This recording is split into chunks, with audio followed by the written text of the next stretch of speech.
Thursday, it is the big day. We got college football, Tennessee and Ball State playing up in Knoxville. All kind of great stuff going on, and we're going to be talking about it with you. Gordon Ford joins us this morning. Jimmy Hodge is on the line as well. And in the second segment, we'll be joined by Gary Harris, Tide 100.9 in Tuscaloosa, also WVUA TV Channel 23.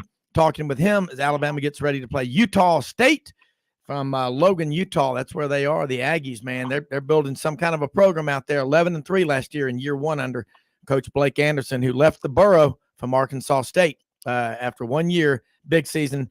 They got a tough one on their hands against this Alabama team that looks to be really, really good.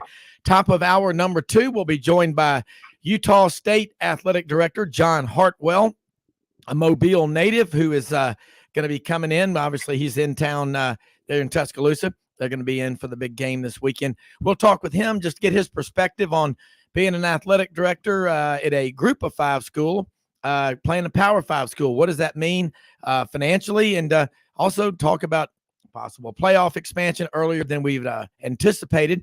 And in the fourth segment, we'll head back down to Oxford for the Ole Miss Rebel Report. Gateway Tire and Service Centers go the distance for our customers in the communities where we do business.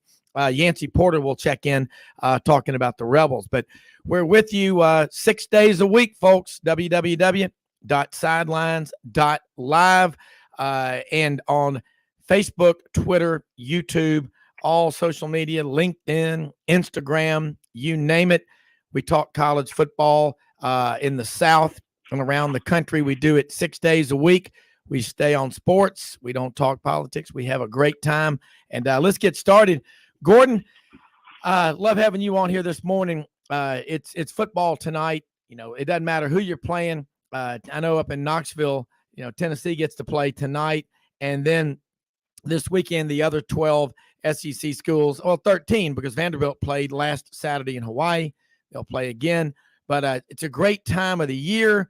And I don't know, what are you looking for out of all these games? Ole Miss has Troy in their opener in Oxford. Really, is it Jackson Dart going to be the quarterback? Is it going to be Luke Altmaier? They'll probably play both of them, but Lane Kiffin never has trouble finding an effective quarterback, does he?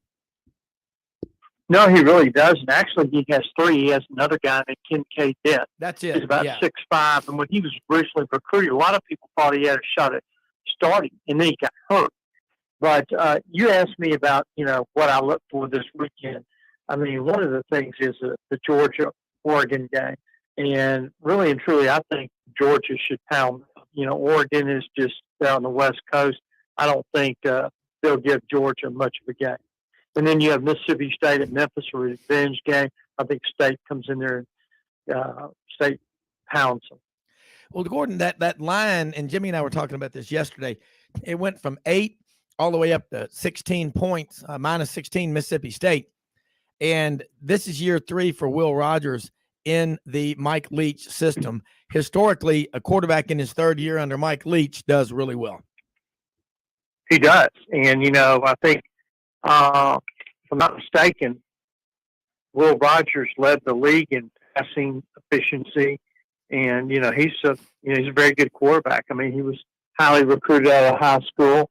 I think he was from Ridgeland or Madison Ridgeland or somewhere like that. But, yeah, he's a good player. Yeah.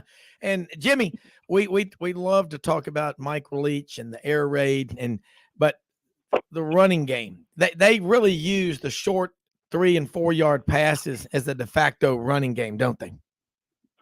Yeah, they always have, because it's such a high percentage throw. And at the same time, it gives you an opportunity to get one of those speedy skill position players in a one-on-one situation with a defensive back, or in some cases a linebacker. And nowadays, in most cases, the skill player is going to get the better of that. So it's a really smart strategy. But at the same time, We all know that the SEC is a line of scrimmage league. And when you have 3rd and 1, 3rd and 2, you got to have big guys up front that can, create a hole or at least enough room to allow the running back to gain a yard or two in those short yardage situations. So I'm sure that's an area that State's going to really be working hard on, and they've been doing it, I'm sure, going back to spring practice. Yeah, and Gordon, thinking about this with Mississippi State, and I want to focus on them a lot. We're going to have Yancy talking Ole Miss later in the show, but Mike Leach is a guy, it drives you crazy. They show up in the Liberty Bowl last year and just get trounced by Texas Tech, and everybody tried to make that out as payback game. That's why I tell people that stuff doesn't matter. It doesn't mean revenge doesn't mean anything. If it did, Vanderbilt would win the SEC every other year. I mean, because they'd be so mad about being 2-10, they'd be 10-2 or 12-0 the next year. It just, just because you're mad. Well, the Mississippi State, I hate to interrupt you, the Mississippi State Memphis game, Mike Leach is, basically played it up. Like, we can't lose to these guys, Well, I get that, but hey, you got 60 minutes to get the game won, Gordon. And that play last year, I think they're mad because they got outsmarted. And you can say, well, they missed the call or whatever. Well, they reviewed and they could have, but they made the call on the field and they didn't overturn it. But I think Memphis last year, they were 6-6. They didn't get a chance to play in the bowl game because Hawaii decided that they didn't want to play. And I can see now why they didn't want to play, because if they look as bad as they did against Vanderbilt, put 63 points on them. Gordon, when was the last time Vanderbilt beat somebody 63-10 in football? Oh, it's been a long time. They say that was the highest scoring game against a non-conference opponent ever. But one of the things I like about Vanderbilt, this Mike Wright, and they're kind of running the option. A lot of other teams in the conference don't really run it like they used to, and they kind of have it mastered. And to me, they're an improved team from what I saw the other night. Yeah, they are. I like Mike Wright. He's out of Fayetteville, Georgia, went to Woodward Academy. And, Jimmy, he made an 87-yard touchdown run against Hawaii. Again, Hawaii looks terrible. But Vanderbilt, you've been high on Vanderbilt because of the coaching staff that Clark Lee's putting together. Right there, that's enough to get anybody excited. Yeah, and I also want to mention, though, Hawaii had a just massive player revolt last year after the end of the 2021 season when Todd Graham was eventually ousted and replaced by Timmy Chang, who's one of the 2 or 3 most celebrated quarterbacks in Hawaii history. And he had been coaching at the assistant level for the better part of the last 10 years on the mainland. And they brought him in, and, he is really coming back to establish a bunch of the culture aspects of the Hawaii program. I think it's a really wise choice, but they were totally overmanned.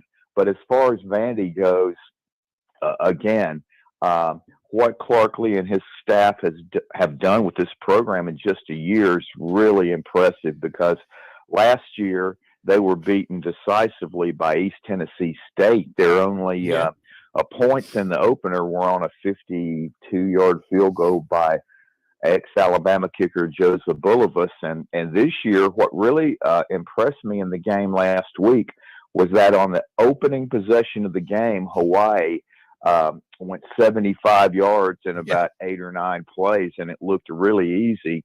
And Vandy didn't panic or anything like that. They realized it's a 60-minute game, and they just proceeded to roll up 63 points. And they do have a much improved talent level up and down their roster. And again, this coaching staff I really like, because almost every coach on the staff is 45 years of age or younger, and many of those coaches have impressive NFL coaching experience. So they know the latest techniques. They've had experience coaching the best players in the world, and they're obviously doing a really good job passing down that knowledge to college players. And Vandy's a team that you better not sleep on, but they're still a couple of years away from getting the depth and the talent level they'd like to have. But they are a program to watch. Yeah, and I agree with that. And Gordon, they brought in Barton Simmons, who's been in the recruiting game for a long time. He was a high school teammate with Clark Lee at MBA. I believe they both went to MBA. I know. And then Barton was an all Ivy League safety for Yale.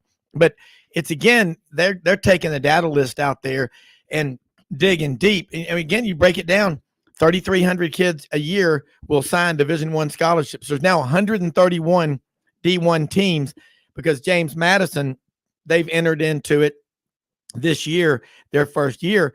But they're going out of those 3,300, 1%, 33 of them are 5 stars in any given year.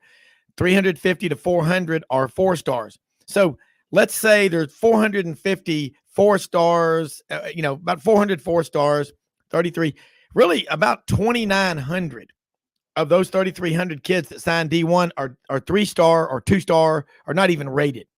So if you can develop talent, Gordon, you can go a long way, can't you? Absolutely. And one of the things is you look, like Jimmy mentioned, Clark Lee has a very good staff, and he is a good coach. I mean, he was defensive coordinator at Notre Dame. He was highly thought of, and, he's a Vanderbilt guy. He's a lot better than the coach they had there before him. When he came in, the cupboard was left bare.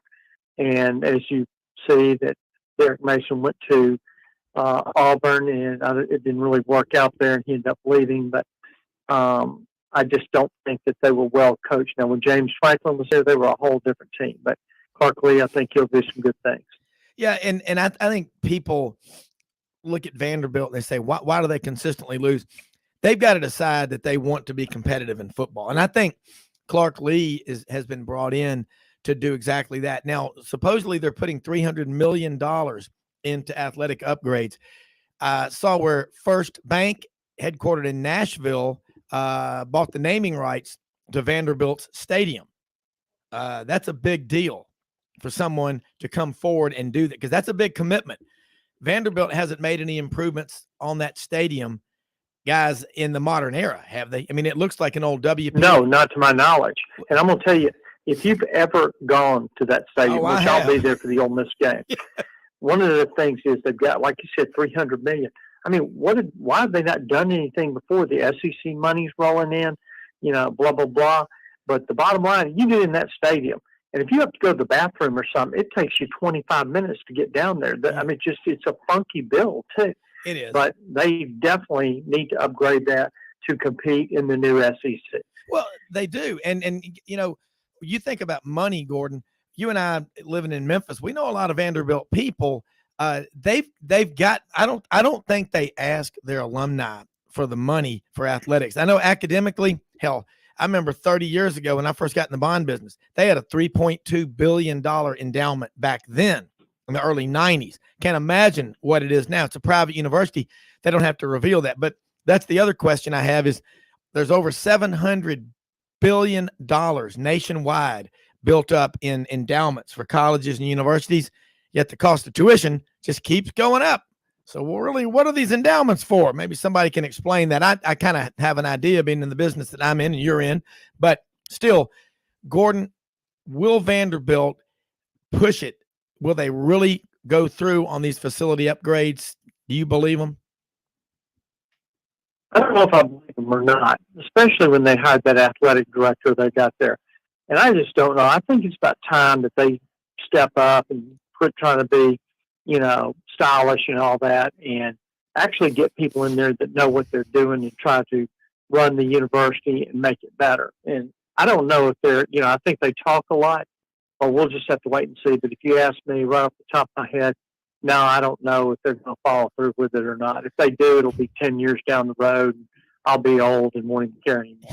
I don't think so. I think they've been sent a pretty direct message privately from the SEC office that with this new TV contract that's coming up, even though you're a charter member, if you're not making an effort to be as good as you can in football and make some moves on facilities, you might be looking for another conference because when this TV contract, even though the new one they signed is for approximately $350 million a year, that will be renegotiated once it's learned exactly when Texas and Oklahoma will be joining the league, and that will most likely double the current TV contract to put them in that $700 million range. And that means that with the Vandy getting their Hold those share thoughts. of that, Jimmy, we got to take a break, man. We're going to come right back and pick up on it. But you're right. They got to put up or get out. That's where they are right now. After this break, we'll talk more sidelines.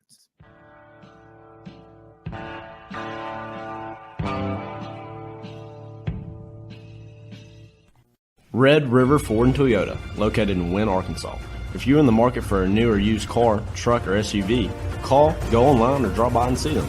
Located 45 minutes from Memphis, go off the 4-city exit on I-40 and go north about 15 minutes on Highway 1. Easy to work with and still believe in customer service.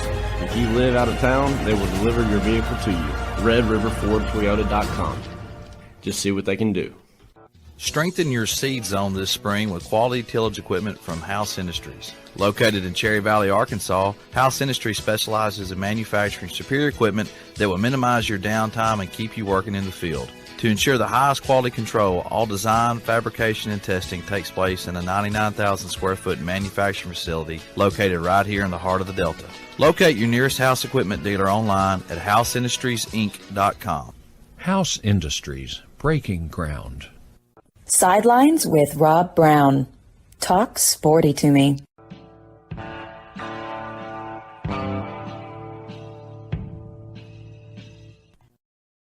All right, Jimmy, along the lines of what you were saying before the break, the new TV deals, they're huge. We see what the Big Ten is doing.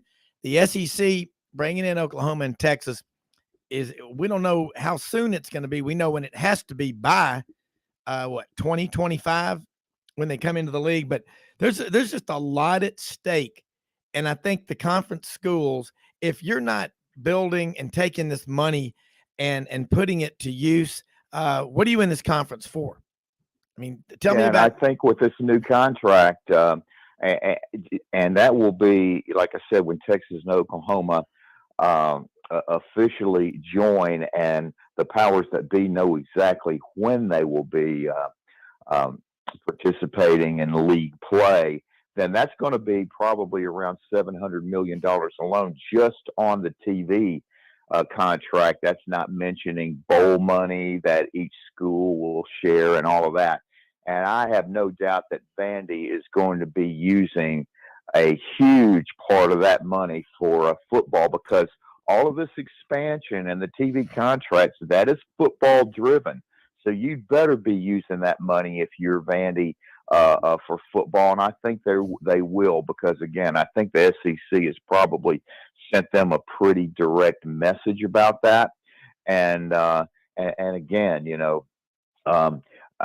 the facilities, especially a massive renovation of what's been known as Dudley Field for all these years, is absolutely mandatory. And I think you're going to see that. Otherwise, like I said, Vandy might be looking for another league. And we might just be in a day and age too, where, again, you might be dividing some of these leagues or schools that have these very high academic entrance requirements, maybe into a conference just among themselves in the next 10, 15 years. The only thing we're aware of right now is that things are changing almost on what seems a weekly basis. And by the way, guys, I don't know if you're aware, but as far as the college football playoff process works, the university presidents and chancellors, there are about 11 or 12 of them that head up this committee in regard to the football playoff, and they are meeting tomorrow, and they're making really serious strides about implementing this 12-team playoff maybe as early as the next 2 years. Yeah, and that's what we're going to talk about with Utah State Athletic Director John Hartwell at the top of the second hour. Exactly that. And it's going to, I think that Gordon, the ACC, Jim Phillips, someone's got to wake this guy up from his coma, because that alliance with the Big Ten and the Pac-12 last year was a farce, Gordon. I mean, is there any other way you can describe it? No, there's no way I can describe it. But, the ACC, I mean, they better watch it too, because eventually, I don't know if you've noticed this, for when Texas and Oklahoma came to the SEC, and then UCLA and Southern Cal went to the Big Ten, all of a sudden, you had everybody, so-and-so's going to leave, and they're going to go here, they're going to go. That has calmed down. I mean, you really don't hear much of it right now. Yeah. But I think that, the Pac-10, they're in deep, what? Yeah. I mean, they got to get it together. The ACC could end up that way too. And they better watch it. So, if Miami, or Florida State left, and Mario Cristobal is down there signing every good player in the country, they're going to get good, and, they could get pirated. Yeah, and Gordon, I would say, correction, calling it the Pac-10, but you're right. Southern Cal and UCLA are leaving. Right now it's a Pac-10. If Stanford and Cal, the Bay Area schools, leave, it's a Pac-8. Washington and Oregon leave, it's a 6-pack. I don't know where they're going, but you're right. And Gordon, you look at the ACC. I don't want to see two big super conferences and everybody else just irrelevant. I do not want that. And if you're a true college football fan, you don't want that. I want my school. No, you don't. I want my school to be the very best they can be. But also, where's the interest in a rival? If you're an Auburn fan and you're wishing Alabama lose every game, or an Alabama fan wishing Auburn lose every game, do you think CBS and ESPN are going to highlight a game against an 11-0 team against a 1-10 team? No. You may hate them and you may revile your rivals, but deep down at night when you wake up at 3 a.m. To go get a drink or water or whatever, you respect them. Otherwise, you wouldn't feel the way you do. But we got to be careful. Gordon, you look at the Big 12 in that conference. I think they may benefit from all this expansion by pulling Arizona and Arizona State or some other schools into there, because there are that's a big TV market right there, Phoenix, but they're already Dallas, Fort Worth, and Houston with them coming into the Big 12. No, I think that's a good move for them. But I'll say this too. What people don't realize is just Paul Feinbaum was talking about Calipari about a couple of weeks ago, and he said when they make these decisions to do these conferences, it has nothing to do with basketball. That's right. And you have a national power in basketball, Kansas, in that league. Yeah. And I think you've got to kind of keep it going. I mean, I could see Oklahoma and Texas leaving, and Texas wasn't an original member of that league like Oklahoma was, because they were in the Southwest Conference. But I think that, you could. Arizona State, I think, would give them some credence, and I think that'd be a good move. Houston was once in the Southwest Conference, and they didn't take them because they were kind of a renegade school at that time. And there you go. Well, I think, too, that Houston doesn't draw really well. 25,000, 30,000, kind of like University of Memphis. Now, Memphis will get some big crowds, but they got to stop getting the big crowds when over half of them are Ole Miss or Mississippi State or Tennessee or Arkansas fans. You've got to have, if you're Memphis, and we've talked to Dr. Bill Hardgrave, the new president at the University of Memphis, about this, you've got to have 55, 60,000 there when you're playing, Austin Peay, because they're coming to see Memphis play. So you want to be in a, you want to be in a big time conference. You gotta pay your dues. Houston's in there because it's a gigantic TV market, Gordon. Wouldn't that be fair to say? And Memphis is. That'd be fair to say. Central Florida as well. Yeah, exactly. Orlando. Have you ever met anybody who was actually born and raised in Orlando? I think it's one of those witness protection programs, because, you got the circus and the No, I really haven't. the circus and the carnival there. But I'll say something too. Memphis right now, they're, in my opinion, and I hate to say it because we live here, but they're on the way down. I mean, the Big 12 didn't take them. Nobody's really taken them. I don't know if you've watched the expansion of the Sun Belt now. And I mean, I think a couple of AAC teams are, like Southern Miss is now in the Sun Belt. You look at the Sun Belt's got 14 teams. And I think that might be a better league than the AAC once it's all said and done. Well, I think Memphis is going to be a prime candidate, though, for the Big 12 when they expand. And they are going to expand because the Big 12 has a number of schools that pretty much match the Memphis profile. Urban schools located in big population areas. And I think the big plus for them is within the last decade, Justin Fuente and Mike Norvell really elevated Memphis football to a level in which even outsiders across the country that follow college football realize that you can win with Memphis if you get the right guy. Plus, their basketball is a big plus for the Big 12 if they got in. But I want to say this, is that a lot of people tend to overlook this because you see it all over the country.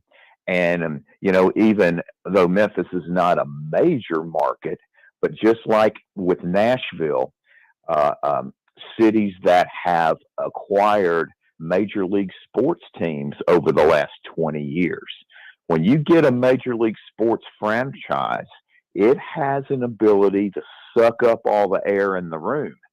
And it's really hard to get big crowds at college football games. Like, for example, TCU. Look at the success they had over the last 30 years. But yet they don't have huge crowds. SMU, they've been better with some positive coaching changes over the last 10 years or so. But those colleges in those major markets that have pro sports really have a tough lift in getting sellouts and having huge crowds, unless it's just a really big marquee game. Same thing with Houston. Yeah, they fall into that category. Yeah, and I agree. We're about out of time with Gordon. I know you got to get into a meeting with your schedule, and Gary Harris will be on here in about 2 or 3 minutes. But Gordon, no, thanks for letting me come on. No, look, we got to get you back in the rhythm. But let me just say this. Oh, I'm ready, man. I'm fully healthy now. Oh, good, because we love having you on here. And I will say I'm in agreement with Jimmy. I think Dr. Bill Hardgrave, who came up from Albany, was the provost down there, dean of the College of Business.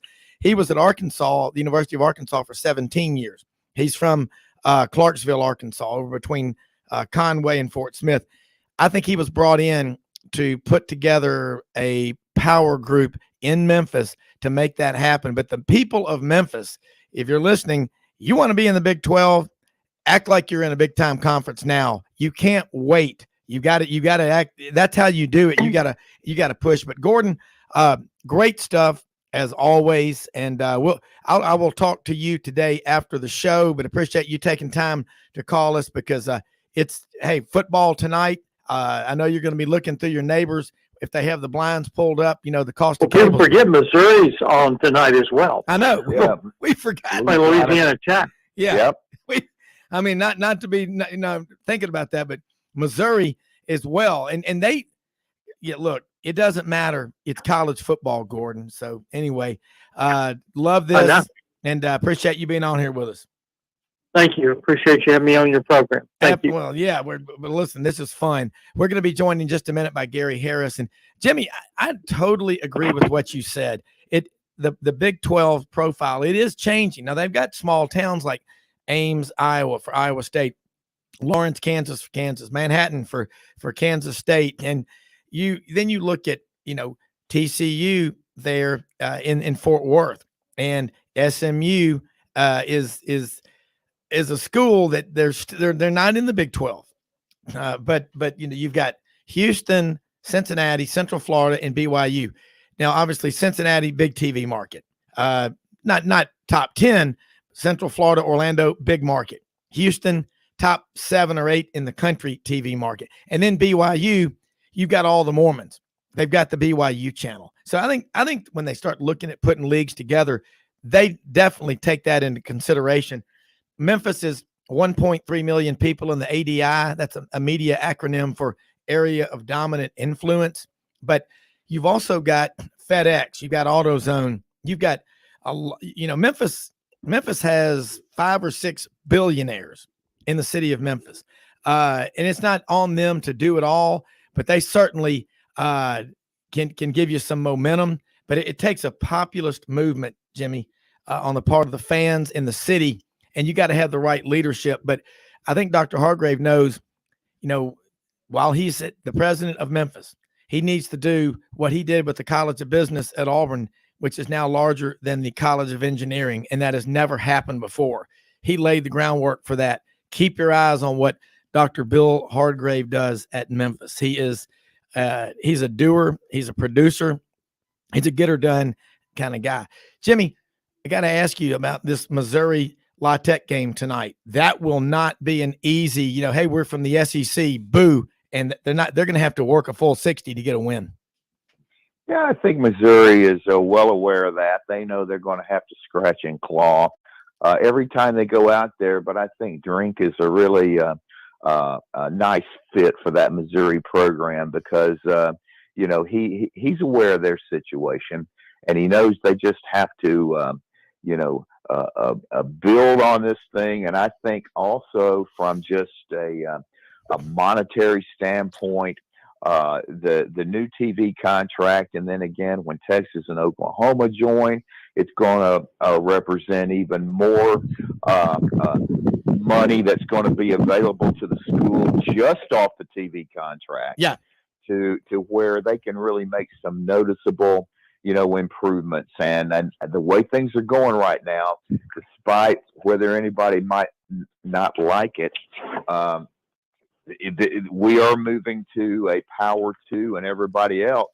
And the fact that Missouri's in there, that's a big plus for them. Yeah. And as time goes on, the top high school players in the country are going to be wanting to play, in these two conferences, but especially in the SEC. Yeah. Now, the Big Ten has the majority of TV sets, and, they have a lot of media exposure, but the SEC has the proven performance on the field. I agree, Jimmy. And that's the most important thing, I think. Yeah, it is. Gary Harris is on with us right now down in Tuscaloosa. And Gary, been having a really good conversation with Gordon Ford, Jimmy Hodge, and me in the first segment here today about college football. There's talk now that we may even see the college football playoff expanded in as early as 2 years. And we're going to have Utah State Athletic Director John Hartwell on with us right after you, in the top of the second hour. Anxious to hear your thoughts about, first off, if you've heard that story and what your take is on it, and also the latest from Alabama, because, hey, man, a little over 48 hours from now, it's going to be football time at Bryant-Denny, and we're going to get to see some heads, heads rolling out there, some contact. It's going to be football time, and that's what we've been looking for a long time. Yeah, Rob and Jimmy, good morning. I have heard the discussions about the possibility of the playoff being expanded soon. And, I go back and forth on it. It just is one of those things where initially when I heard it, a few years ago, when the talk came up, I was all for it. And then, after studying it more and looking at where we're at in the current environment and what it might look like down the road, I just don't know. I mean, I just have to trust that it's going to be, it's going to be for the better of the game if it is expanded. I just trying to see how it's going to work, with the number of games already. I mean, I know people want to say, well, there's NIL and now it's like pro football, but it's technically not pro football. And, Alabama commonly plays 15 games already because they made it to the national championship game 9 times in the last 15 years. And, that's a lot of football games. If you're talking about expanding the playoff, you're talking about more games. And I don't know. I'll have to see a plan of exactly how it's going to work. Right now, I'm pretty happy with the model that's in place. Gary, hold those thoughts. We're going to take a quick break and come back and talk more about possible playoff expansion with Gary Harris and Jimmy Hodge. Rob Brown.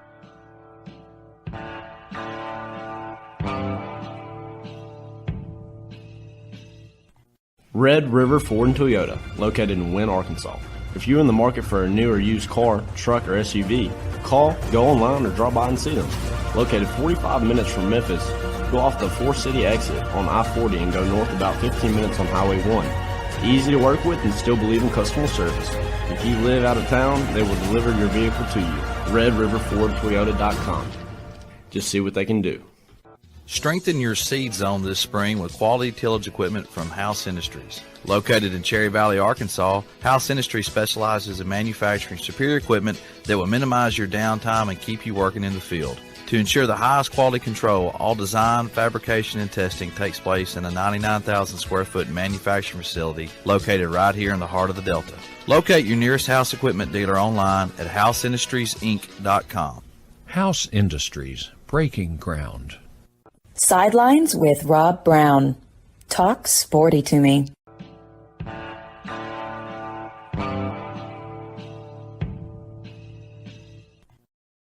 Gary, go ahead and pick up where we left off before the break about playoff expansion. The Yeah, possibility. Rob, I'm just curious to see how it's going to work. You know, I mean, I've listened to Gene Stallings, and there's probably not a more old school coach still alive than him. But I think he makes a good point. When all of these decisions are being made, none of them seem to take into account that technically these are still student athletes, and none of them seem to take into account that they've got classwork and part of a campus environment.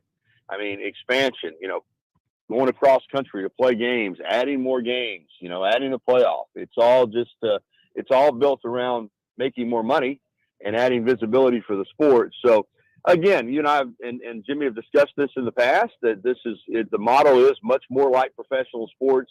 We've said maybe in the future, all these athletic departments will be auxiliaries. They'll wear the team name on their chest, on their uniform. But outside of that, how student athletes are treated in regards to the college environment could be completely different than other students on campus. So, that's probably where we're headed. I think expansion is going to come in some form.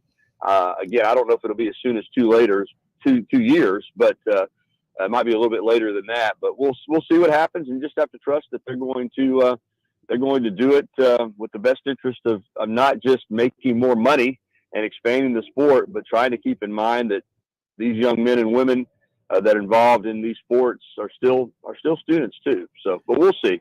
Yeah, and that is, I totally get that, and I just don't want to see a couple of super conferences and everybody else just irrelevant. That's not good for the brand. I mean, we have pro sports. They are what they are. Exactly. And let's I'm against anything that makes college sports more like pro sports. I love pro sports. They're what they are. But I'll be honest with you. On a Sunday, if I'm in the house, I'm usually out doing something, but if I am, I'm dozing in and out of sleep, watching an NFL game like white noise or a fan on in the background just to keep me so I sleep better. College football, I'm up before daylight, and I'm going all night, and I'm talking to people and texting all day long, watching all these games. And I check in with Jimmy, he's watching some game on the West Coast, and I'm watching another one. And that's what we love about college football, is that it's all local. And I know pro sports matter, but what makes college so special is that's your school. The bricks, the mortar, the grass, that you identify whether you went to school there or not. And I think a lot of people very are sardonic in their approach and their attacks on people just because you didn't graduate from Auburn or Alabama or Georgia or Memphis or Tennessee or LSU. That doesn't mean you can't be a fan. I really get tired of hearing the constant attacks on people that, oh, you never went there. Well, maybe they couldn't afford to go. You don't know their situation. But I'll tell you one thing, you do have to have people, whether they went to your school or not, that write checks and that support you financially. I think that's the difference. And when I hear one thing I've noticed, that when you go to a game, the people that are sitting around you that have paid to buy those tickets, they're usually pretty optimistic people. They're sitting there, they've driven, they've bought gas, hotels, food, because they have that school's back. And that's just the love that we have for college football, basketball, everything. It's unmatched. in anything else in sports in America. That's just my take. Well, Rob, I think you make a good point on something too in regards to, and I heard Jimmy talking about the 2 super conferences when I called in. Yeah. We're losing something already in regards to the grassroots of college football. And you look at our show, your show. I mean, how often, down the road here in Tuscaloosa, there's University of West Alabama, Miles College up the road. How often are we discussing Division II games anymore? And the fan bases for those schools are just as passionate for their teams as we are for these FBS teams, the SEC teams, the Big Ten teams.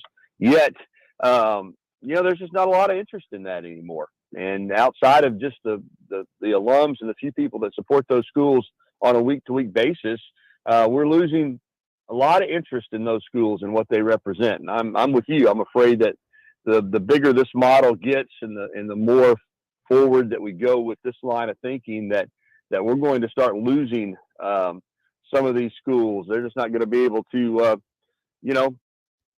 keep going. And I worry about some of the non-FBS schools at the Division I level. Where's the interest? So the bigger, better model, I know that's kind of where we're going, and that's what people want. We want bigger, stronger, faster in our athletes, and we want bigger and more when it comes to college football. But there's other schools and teams and programs that are involved that could go the way of the dinosaur, the way this thing is looking. Yeah, we just remember that people still talk about Appalachian State beating Michigan in the Big House back in 2007.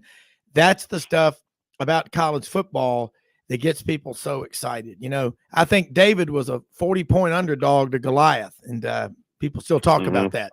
Jimmy, jump in. Yeah, but the way we're going, you're going to have a day maybe where you don't play those teams anymore. I know. This model is going to go the way that we think it's going to go. You're going to be, granted, there'll be big time games every week, but like you said, Rob, it may be more like the NFL model where you're playing somebody on your level every week, and those potential upsets with those kind of teams, they could be gone because you may not be playing those games anymore. Yeah, and I think what makes college so special is every game is so critical, and everybody at this time of the year they're undefeated for the most part, unless they've already played last weekend. But you just can't. You don't want the games to. In the NFL, you can be 11-5 and win your division. In college, if you lose 5 games, people are going crazy because they care, and it's not that they are wrong. What you better be fearful of if you're a head coach or athletic director at a college is apathy, because that will take you down quicker than anything. Complacency and apathy are your worst enemies, as well as your own fans repeating stupid rumors and stuff that are put out by your own people, and maybe your rivals or whatever, but people who just they just click and forward all day long. That's the culture. Be careful of that. Jimmy, jump in this conversation with Gary Harris and me. Well, what I think is going to happen down the road is I think the other 65 schools in the FBS will eventually have their own national championship, and I think you'll have pretty active TV network participation if you did have a playoff in regard to that. But as far as these latest discussions on the expanded college football playoff are concerned, they're going to take place via Zoom call tomorrow, and it's not going to be the traditional participants. It's going to be 11 or 12 of the most prominent university presidents and chancellors in the Power 5, or let's say now Power 2, but it does expand over the Power 5 conference universe. And the reason behind this and possibly implementing a 12-team playoff 2 years early is surprise, surprise, money.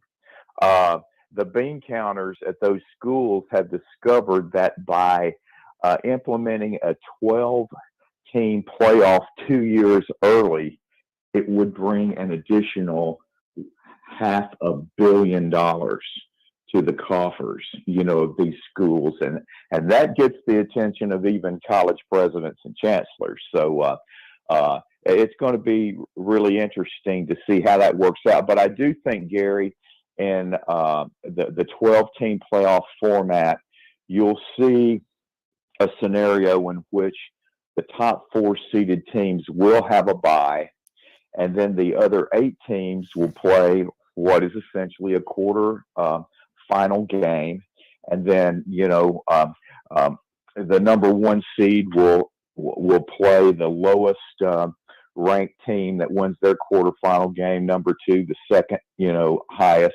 winner of quarterfinal games and all that.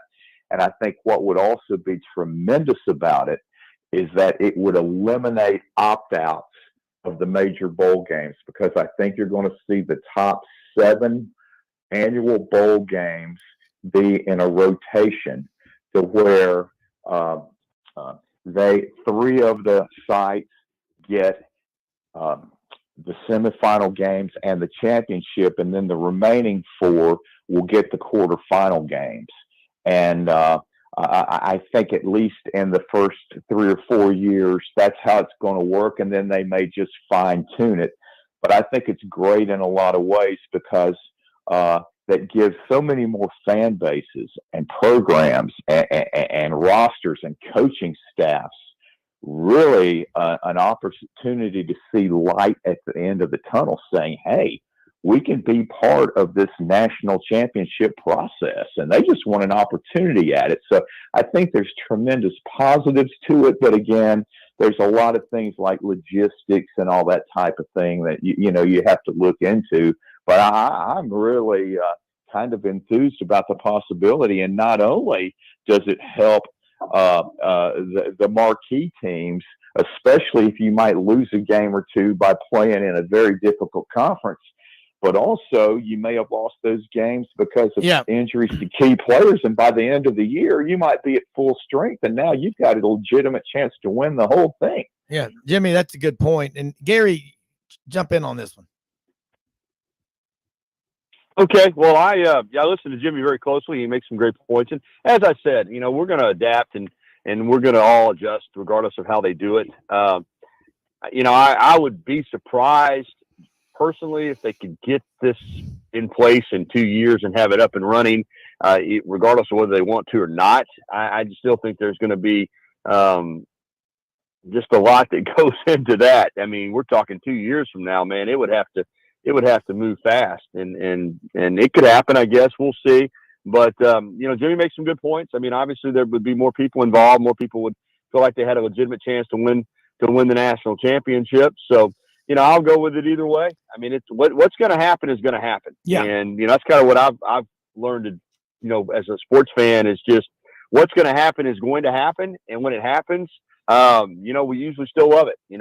We adjust. I mean, and we find positives in it and negatives, but we go on and we continue to support it. And I do understand the money and the TV and what's driving this game and what's driving college sports now. And it is what it is. I saw some people on social media last night. A thread got started because one of the Tide Pride members had gotten his little package sent to him. He said he was a season ticket holder for 30 years, and it was like a refrigerator schedule and a keychain or something, but he was not happy with it. He said, this is what he tweeted at Greg Byrne. He said, this is what I get after 30 years. And yet people have to be mindful of the reality of it. This is about big money. And if you don't like the way it's set up, then nobody makes you buy the tickets, and nobody makes you, stay in Tide Pride. I hate to sound crass like that, but the reality of it is you can't have it all. You can't have the intimacy of being a fan and keeping the tickets that you had 30 years ago, and have the kind of program that Alabama has. It's not realistic that you're going to win 6 national championships and play 9 national championship games in a 15-year period by keeping things the way that they were. It is about money. It's about big money. And, I know that the smaller fans of people that don't have the type of revenue that some other people have feel like they're getting cut out. But if you want to have a championship caliber program, that's the cost of it. And you may not get as much for your buck. In fact, we know that you won't. And that's the way it is. And, you can stay at home and watch the games. They're all on TV now. But to think that it's going to be like it was 20 or 30 years ago, just because you buy a season ticket package through a regular donor program that you're going to get all of the attention and all the swag that you used to get. That's not the case. You've got to give a lot of money, and that's reality. And again, we either adjust and go with it or we don't. So, I mean, I saw that thread, and then of course everybody piled on saying the same thing. This is ridiculous, and we support the program, and they do. And I get it. And I feel like,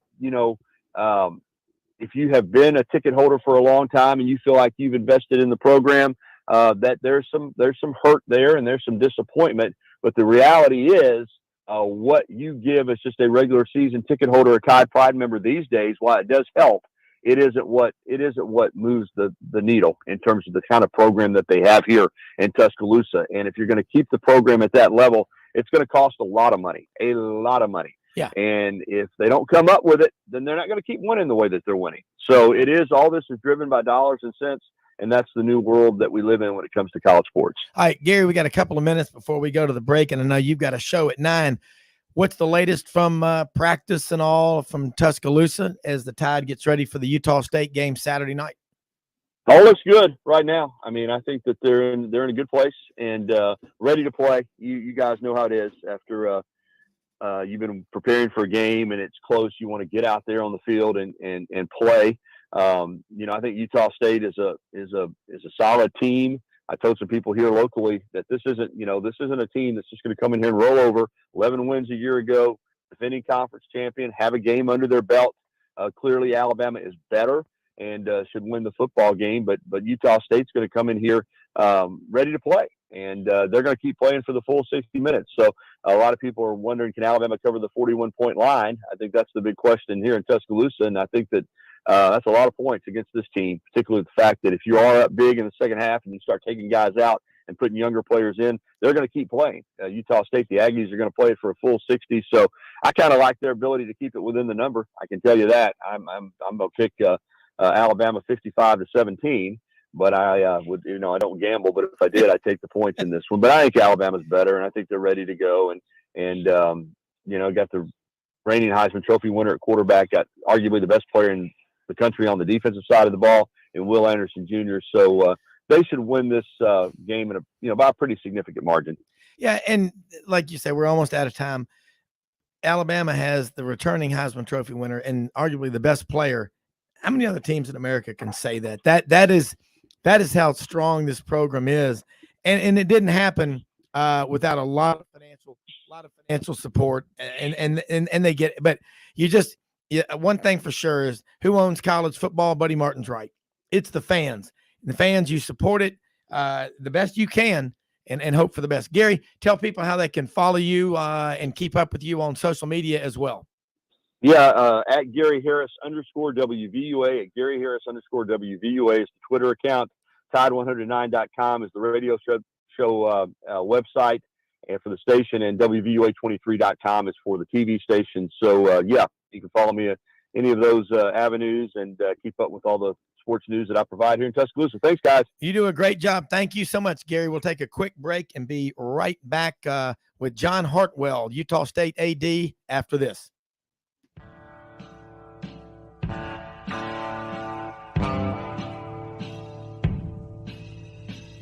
Kitchens and bathrooms make a home, and the design teams at Kitchens Unlimited know how to make kitchens and baths. They know it all because they have seen it all. Kitchens Unlimited has been designing and remodeling the Mid-South's kitchens and baths for over 50 years.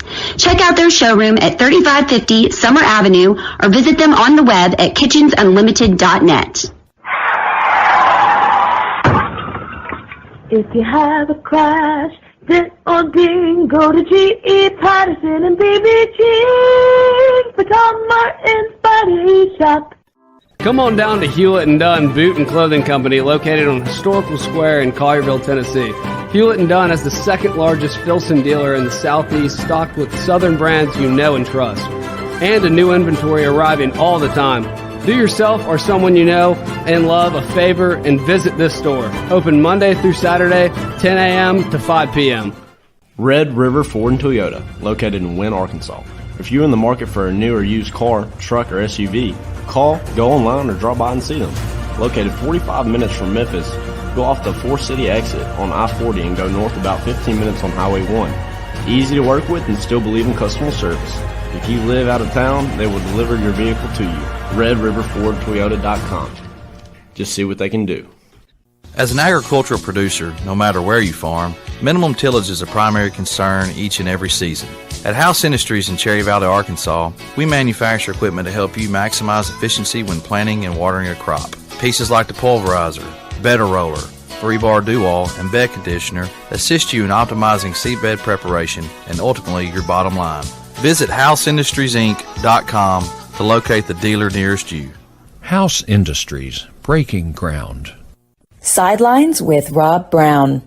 Talk sporty to me.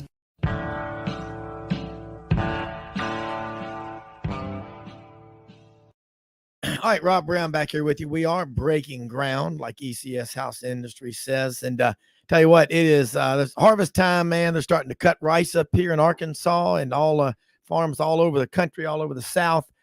ECS House Industries, find your local dealer. They make the products that make you more effective in farming, and also the think about it, all those catfish farms that you see, they make the aerators that you use out there. Catfish farming, what they call aquaculture, is huge. Big shout out to the AU School of Fisheries. They do a phenomenal job with that. Jimmy, loved hearing what he just said. And I'm not trying to, say you're totally wrong on super conferences. I don't know. You want college football. It's a strength of America is people having teams that they pull for. Obviously, I am an SEC guy. I want the SEC to be dominant. Right now, this league is, but you better be careful. And I'm concerned about what the Big Ten is trying to do, at least in terms of the size of that TV contract. They've got 65, 70% of the TV sets. That's a lot of money, but the advantage the SEC has, the South, is most of the best players in the country live down here, and ain't a dadgum thing you can do about that. They live here. Doesn't mean that schools won't come down here and recruit. They always have, but you've usually got the first crack if your coaches are out there on the recruiting trail working hard. Well, if I'm the SEC, I'm not the least bit worried. I mean, those big TV contracts with the 3 networks, with the Big Ten, that's great. I mean, that's going to involve mostly the fan bases of those schools. And that happens to be in larger population areas. But just because you have access to those major markets doesn't mean that the sports fans in those markets, if they're not lifelong fans or alumni of those schools, are going to be watching. Because I can tell you, just from personal experience, you live in a major market, it is pro sports dominated. Sports talk radio shows, 95%, whether it's New York, Philly, Boston, Chicago, LA, it's pro sports. Jimmy, let me interrupt you real quick and ask you. You live in Chicagoland in Lake Zurich. Are they talking about the start of college football season on sports radio in Chicago this morning? I'm being serious. What are they talking about? Well, you may, because I don't listen to it because it never involves college sports. There you go. Except if Notre Dame is having a good year, coming off a good year, you'll hear something about them occasionally. But it's really interesting because in my suburb here, we have a guy that made the Bears, the final cut. Cool. And he and his teammate at Wisconsin, who played beside him, he made the Chiefs. And they were first team All Big Ten, both of them. And it turns out, a lot of people wouldn't know this, but Wisconsin was the number 1 ranked defense in the FBS last year. So anyway, when you get a local guy like that, and he went undrafted because he ran a 4.740, but he was sensational in the preseason. So he made the team, and I think a lot of people are think he's going to be in the league for a while. So that's been a big story. Yeah. But when you're talking about, though, the SEC, you're talking about the quality of football. We're talking in the last 50 years, the Big Ten's won 2.5 national championships, and that one against Miami, I almost don't count that one, considering what happened 5 seconds after the play was over. Yeah, after Miami had won the national championship. Oh, by the way, here's a pass interference flag. And then compared to the SEC's 19, I mean, the average college football fan that isn't affiliated with either one of those conferences, when they see some of those matchups, they're going to be watching the SEC game. Yeah. Don't let anybody kid you. Yeah. So if I'm the SEC, I'm not too worried. But again, though, as far as the Power 2 and the others, I mean, it's just reality. The train has left the station. Yeah. And but I don't think the other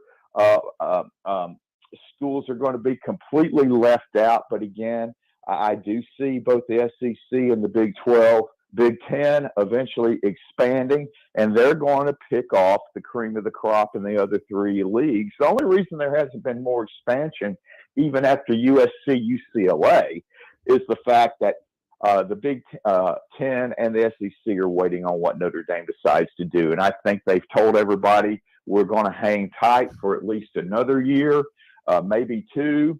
And then when they make a decision whether to stay independent or to go with one of those two conferences, then that's when you're really going to see the rest of the pieces of the puzzle put into place. I don't disagree with that at all. And I think that also football practice starts and they want to get obviously focused on that. And last year, the Texas OU thing was announced on the last day, July 22nd, at SEC Media Days. So there you go. But look, we are cranking up. I mean, again, college football season gets underway until middle of January. That's going to be it. We're going to be talking about the games, and that's the critical part about it. And that's what we love is having everybody focused on the games, not the portal, not NIL and all that kind of stuff. But when John Hartwell's on with us here in a few minutes, the AD at Utah State, I do want to ask him about the playoff, what's going on as an athletic director. He's in on a lot of really neat conversations. But right now, college football fans, you can just feel it. Like Mark Ham told us, Tennessee has 17,000 new season ticket holders. Alabama, the people will be there in droves at college football. And the thing about it, a couple of years ago during the virus, people tried to say, well, fans are going to find other ways to spend their Saturdays. They won't come back to college football. And my reply to that time was, people love watching TV shows about cooking and, Guy Fieri dives, drive-ins, and diners. And they love to watch all that stuff on TV. Yeah, I get that. But nothing compares to going out and eating like that in the flesh, okay? And that's college football. And it is the greatest game ever. It started November 6th, 1869, Rutgers 6, Princeton 4 up in New Jersey. And it's been going on 153 plus years since then. The fans will be back. We will support our schools. And football matters all over the country and everywhere in between. We're talking with a native of Mobile, went to UMS Wright, John Hartwell, athletic director, Utah State out in Logan, Utah, home of the Aggies. And John, welcome to Sidelines. And I know you got a big game. This is a big deal playing in Tuscaloosa Saturday against Alabama. But welcome to Sidelines. And I want to say this: thank you so much for taking time out of your Thursday morning to join us. Hey, Rob, thanks for having me on. And we're looking forward to going to Tuscaloosa. And I know the young men in our program are excited about it, and Coach Anderson and his staff. So a formidable task, obviously preseason number one, and but our guys look forward to the challenge. How did you go about finding Blake Anderson? I mean, we're about an hour here in Wynn. Of course, I live in Memphis, but we're over at Red River Ford Toyota, one of our sponsors in Wynn, Arkansas, and about 45 minutes from where we are. I know a lot about Jonesboro, and Arkansas State's is a really good school, and they've had some really good football coaches come through there. Blake Anderson had success last year, his first year. I mean, he goes 11-3, and that's a big deal out there at Utah State. I first started paying attention to him in 2011 when they made Auburn sweat bullets to get a victory there in the defending national champions. You had to play a full 60 against the Aggies. They got a lot of pride out there. Yeah, you think back to that game against Auburn, and I was I'd just gotten to Troy and was watching that game, and little did I know I would ever, be affiliated with Utah State, but I remember seeing it, and a true freshman quarterback playing against the defending national champions, which, by the way, and Auburn people still ask me periodically, what's Chucky Keaton doing now? Because he almost became legendary just by his opening performance against Auburn. Actually, Chucky Keaton is our running backs coach on our team now. He graduated, unfortunately, later in his career at Utah State, had a couple of knee injuries, and it squelched any opportunity at a professional career. But he was on the staff at Texas Tech for a couple of years and is now our running backs coach. But I'm telling you, he is one of the bright rising stars in terms of assistant coaches in the country. Yeah, I'm going to have to go back to my therapist because Chucky Keaton, I just think of Chucky from the movies. I remember that game well. I mean, let's just say there were some words said that are still floating out there in the hemisphere somewhere in outer space that man, they made it. That's when I became familiar with the Aggies, and it's a land grant school. And there's something about land grant schools and the pride and the passion and the love. And tell us a little, you've been in the South. You're from the great port city, home of Wenzel's Oyster House and Constantine's, one of my favorite. My mother used to always make us, we'd be so ready to get down to Destin, and she would make us stop and spend the night and go to Constantine's to get their West Indies crab salad, which is legendary. And I'm getting really hungry talking about it. But anyway, I digress. But talk about your journey and where all you've been in your athletic career, because you're not like most ADs. Yeah, Rob, I will say it's a winding path to where I am today. But I think every spot has helped me as I go forward to the next spot. Like you said, a native of Mobile, was fortunate enough to be an all-state basketball player at UMS Wright. It was actually just UMS at that time before it became UMS Wright. We were fortunate to have a lot of success. I played alongside a guy named Mark Godfrey, who a lot of people know went on to play at Alabama and was the head coach at Alabama and NC State. And I ended up going to play at the Citadel in Charleston, South Carolina. Had a great experience there. It's not for the faint of heart. No. Being a military college and balancing the military life and academics and athletics, but it was an experience that I still use. Skills I learned there, from time management to prioritization to discipline on a daily basis. My undergrad degree from there was in accounting. I actually went to work for Ernst & Young, spent 4.5 years in public accounting as a CPA, then went back to the Citadel for 3 years as the director of internal audit for the university, and then got hired there in Charleston as the CFO of a beverage distributor that covered basically from Charleston down through Hilton Head to the Georgia state line. And being in private business at that time was about a $40 million a year annual sales company. Taught me a lot of skills, that in running a collegiate athletics department, in a lot of ways, to be successful, you've got to run it like a business with the bottom line. So a lot of things learned. So then at age 31, and the guy that was my college coach was a guy named Les Robinson, who went on to become the head coach at North Carolina State after Jim Valvano was the coach there, and then Les became the athletics director.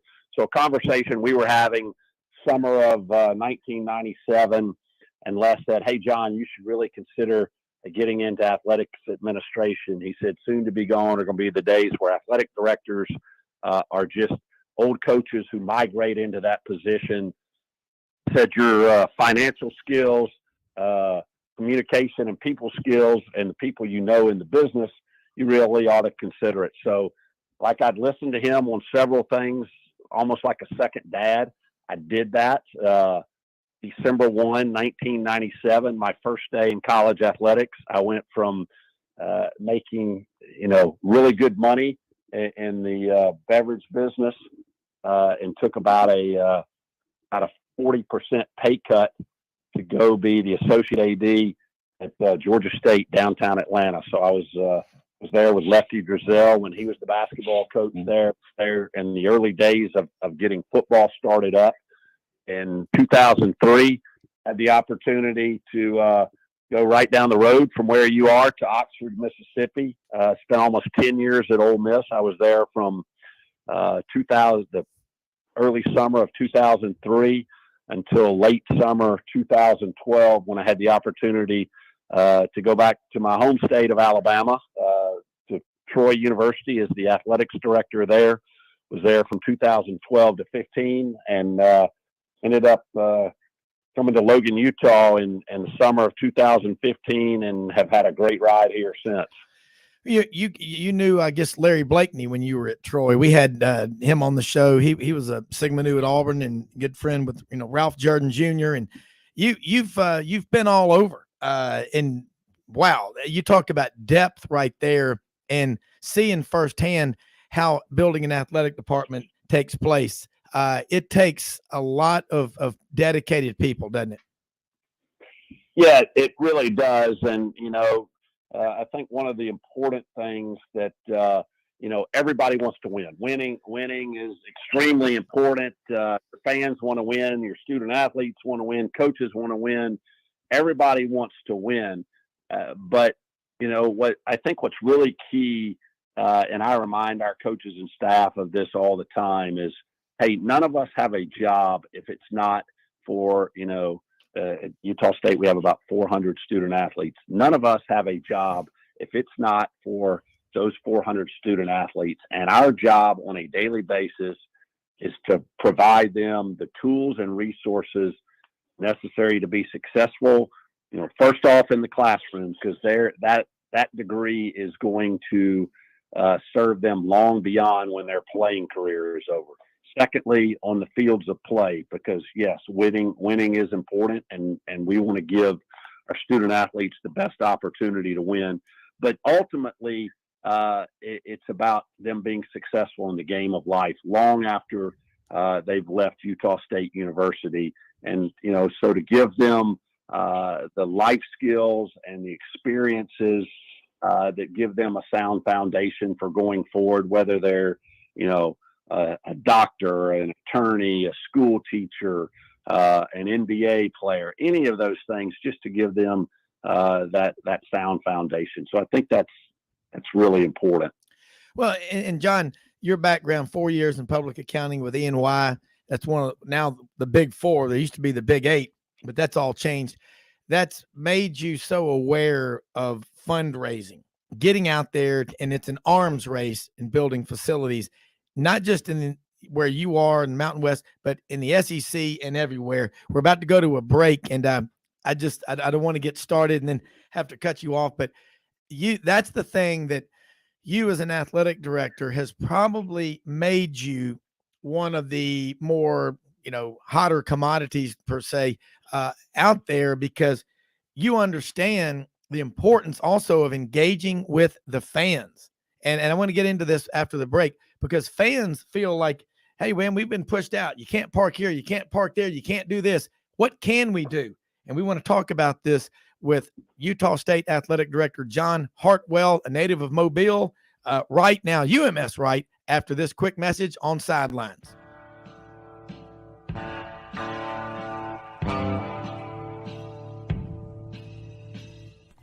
Red River Ford and Toyota, located in Wynne, Arkansas. If you're in the market for a new or used car, truck, or SUV, call, go online, or drop by and see them. Located 45 minutes from Memphis, go off the 4-city exit on I-40 and go north about 15 minutes on Highway 1. Easy to work with and still believe in customer service. If you live out of town, they will deliver your vehicle to you. RedRiverFordToyota.com. Just see what they can do.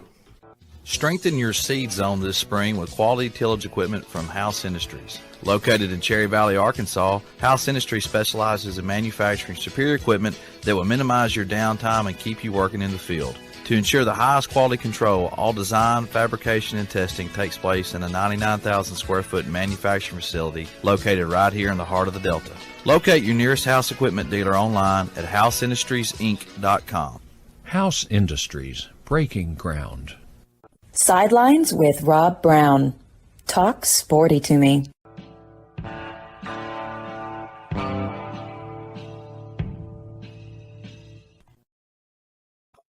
All right, back with John Hartwell, Utah State Athletic Director. John, again, engaging with the fans. It seems like if you are a fan, at least in the SEC, Auburn, Alabama, Georgia, Tennessee, LSU, doesn't matter. Coaches are getting paid a ton of money, and nobody ever sees them.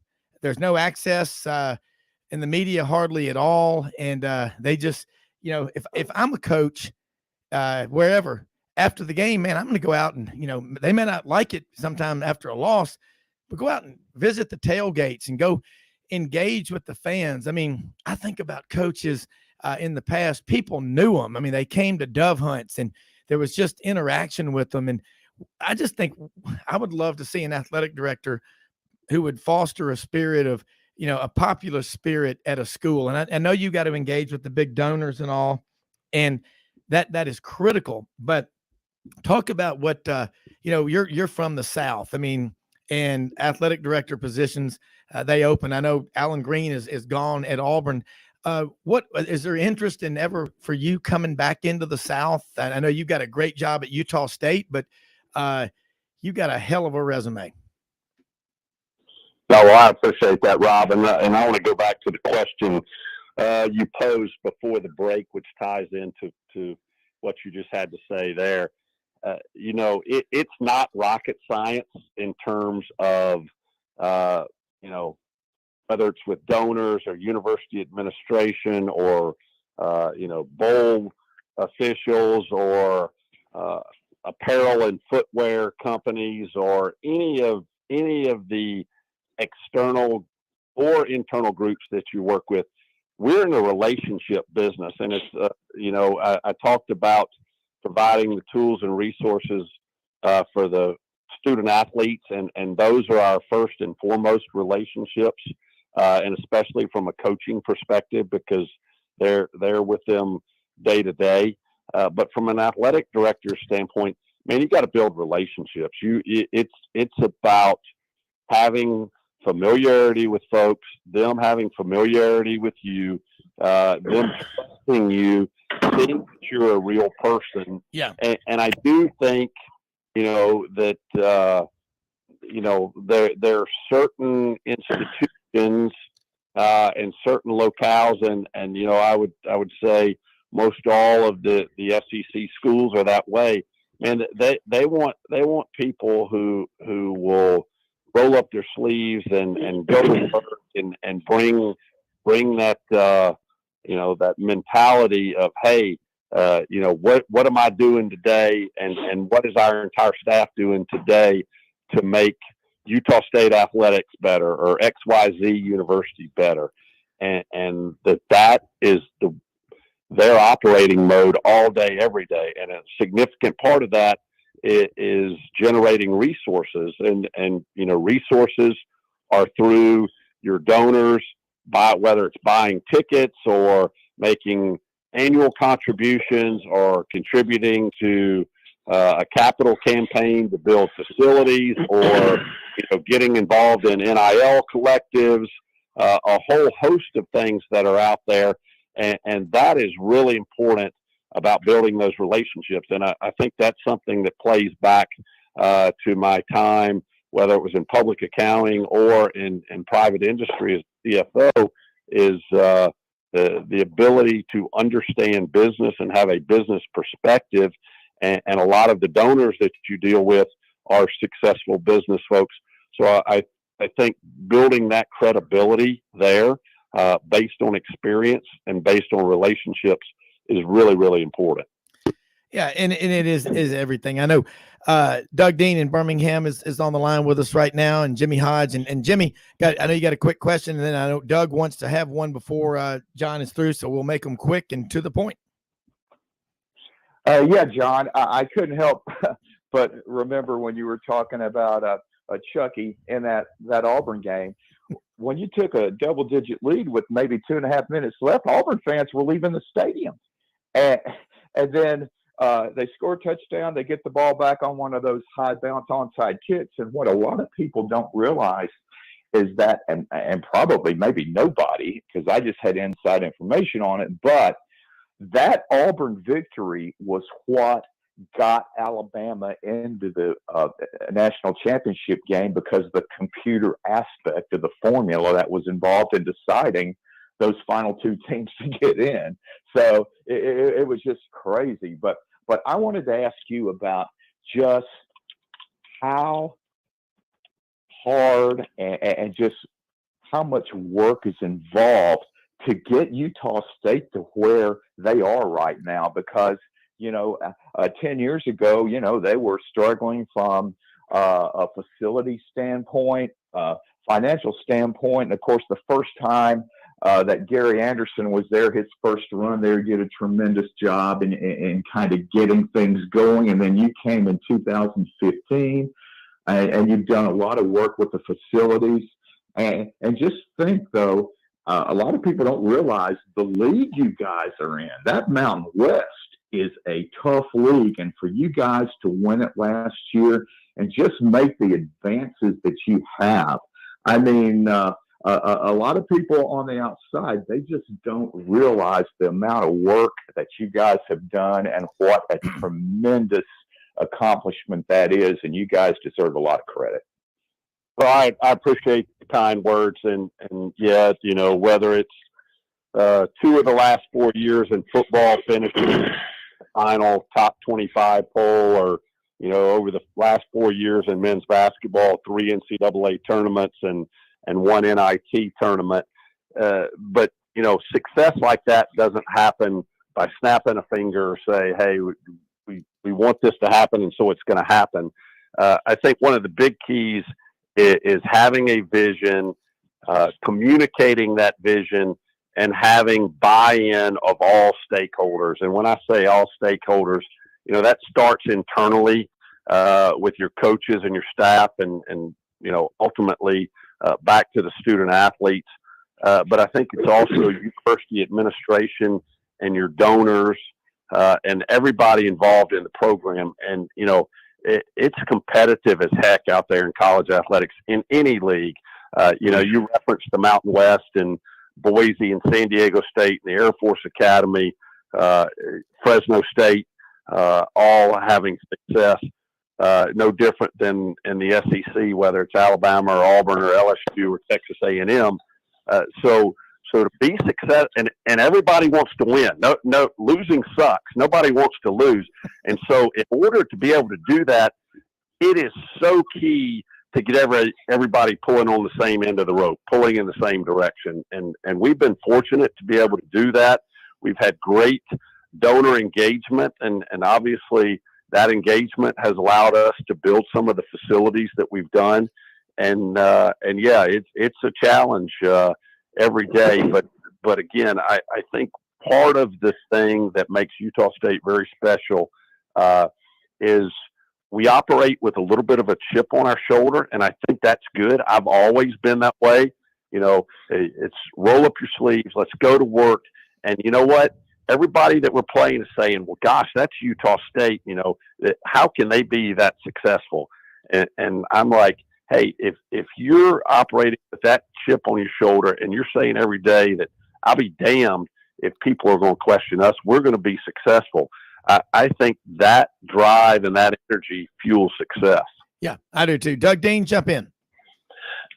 John Hartwell, great to hear you on air, especially since you really know the Deep South here with your stints at Ole Miss, Troy, and from what I gather, even some orange and blue, that is the burnt orange, navy blue, not the gator orange and blue, from your family life. But a quick note on Utah State's mighty challenge this Saturday night in Bryant-Denny Stadium. I know that ADs typically stay the heck out of any advice to their head football coach, but in this case, it might be prudent to let the offensive line coach know that they need to identify where number 31 is at all times on a passing down.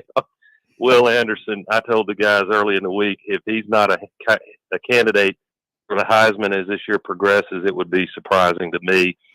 In any case, y'all will really enjoy that challenge and that great environment and the exposure.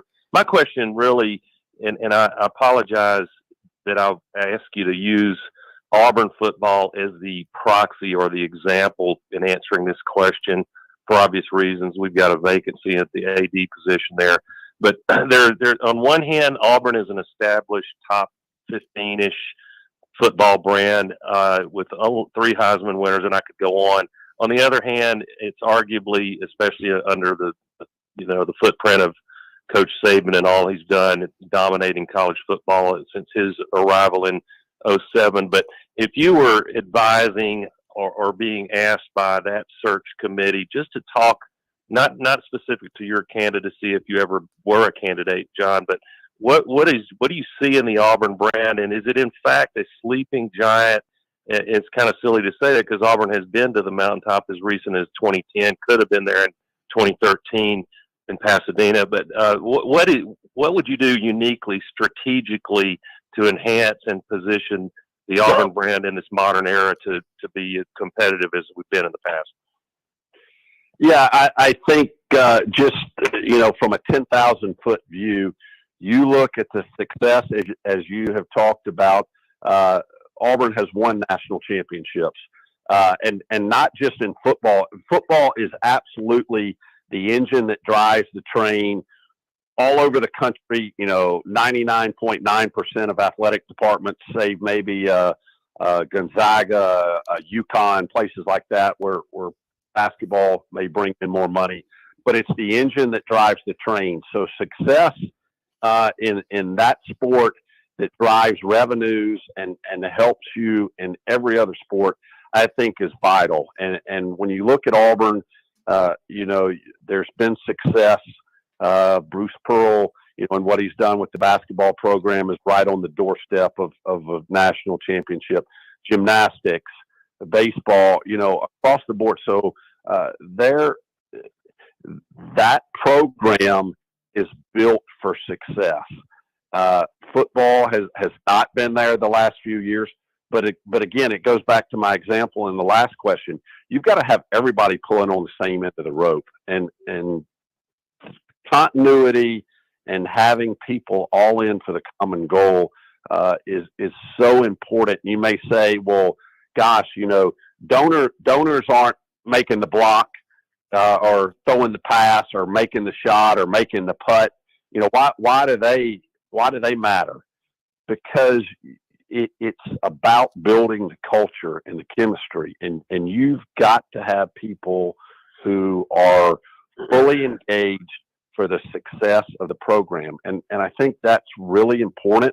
I mean, not having been on the inside there and seeing, but from the outside, it appears that, maybe not everybody's pulling on the same end of the rope. And I think you've got to have sound leadership that does that communicates that vision and says, hey, we're on the footstep, we're on the doorstep here. This thing is not totally broken. It is not a start from scratch.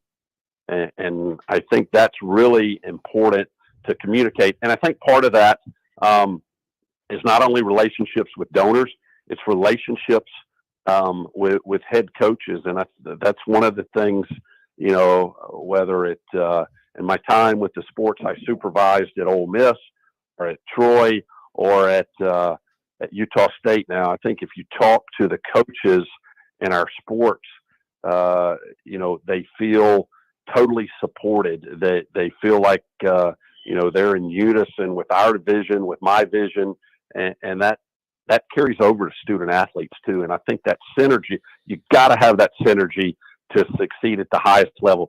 Because if you don't, I promise they got it in Tuscaloosa. I promise they got it, in Athens and other places. and everybody else wants to win just as bad as you do, you got to find that edge that makes you a cut above. Well, brilliant answer. Thank you, John. Yeah. And John, I know we're about out of time, and you got a busy schedule, but look what happened at Ole Miss. Look at Mike Bianco. Yancy Porter is on with us now from Oxford, covers Ole Miss for us. And Yancy lives in Oxford. And I don't know if you knew Yancy when you were there, John Hartwell, but look what they have done. $128 million invested into the baseball stadium. Okay.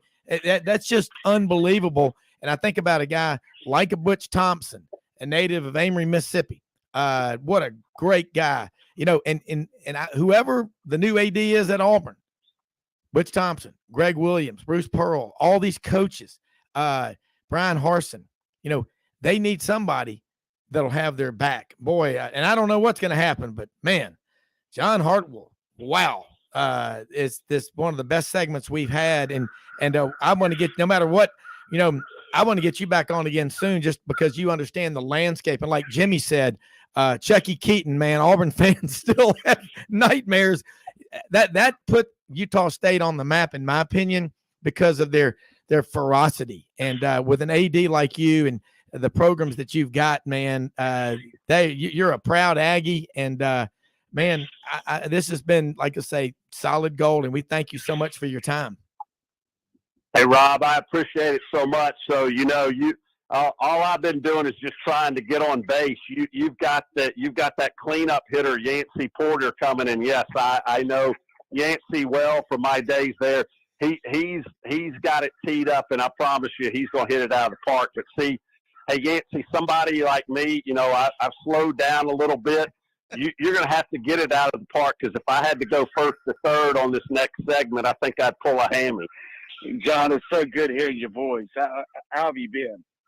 Doing well, man. Hey, been following the success of the Rebels, and so happy for Mike. I've been able to talk to him a couple of times, and what a great guy. And the guy's got, so much equity built into that baseball program, and to see him reach the pinnacle, really, really happy about that. I'll be interested to see y'all's game tomorrow.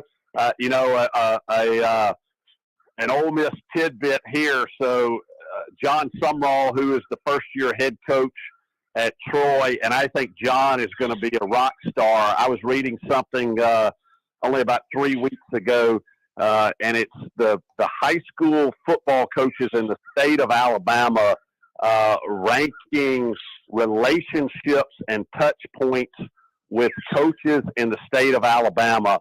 And John Sumrall was off the charts. He went to Grissom High School in Huntsville. And I know John, and Yancy remembers his brother Joe, who was a development guy for us at Ole Miss. John, hold that thought for 1 second. We're going to take a 1 minute break. I want to come back, because I don't want to cut you off, but we've got to take a quick break from one of our sponsors. More Sidelines after this. This is a great show. Hang in there, everybody.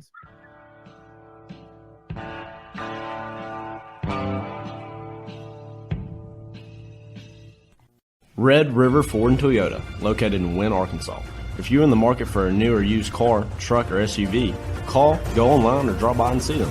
Located 45 minutes from Memphis, go off the 4-city exit on I-40 and go north about 15 minutes on Highway 1. Easy to work with and still believe in customer service. If you live out of town, they will deliver your vehicle to you. RedRiverFordToyota.com. Just see what they can do. Strengthen your seed zone this spring with quality tillage equipment from House Industries. Located in Cherry Valley, Arkansas, House Industries specializes in manufacturing superior equipment that will minimize your downtime and keep you working in the field. To ensure the highest quality control, all design, fabrication, and testing takes place in a 99,000 square foot manufacturing facility located right here in the heart of the Delta. Locate your nearest House equipment dealer online at houseindustriesinc.com. House Industries, breaking ground. Sidelines with Rob Brown. Talk sporty to me.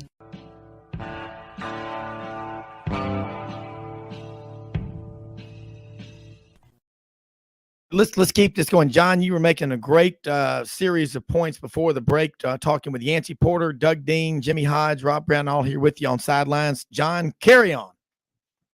Yeah, I was just mentioning John Sumrall, and his older brother Joe worked with us in development at at Ole Miss, and I remember John when he was a really fine linebacker at Kentucky after playing at Grissom High and Birmingham as a high school player. So, but in his first game at Troy, but I know the folks at Troy are really high on him.